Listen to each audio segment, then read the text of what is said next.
So we've been saying for a long time that it has been clear to everybody who is living in India, where there is more than 25% youth unemployment. Ever since this government has come to power, there are no jobs. Under any global indicator, India has been coming down, whether it's on the soft indices like press freedom or whether it's on the hard indices like manufacturing output. We have been coming down, and the worst is inflation and high inflation and no job creation.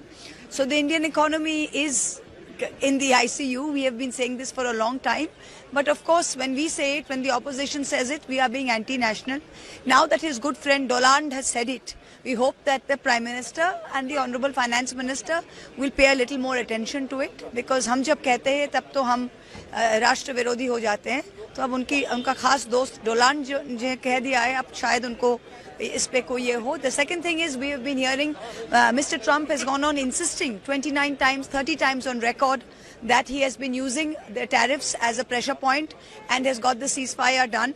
We have had no denial from the government, and now we see that it is a great shame for India that somebody like the President of the United States says that we have put in, that India is not a great global player, and 25% tariffs has been put as a punishment.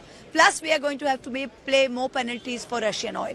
So I think instead of asking us, the opposition, who have been saying this a long way along, it's high time to ask the government for some accountability.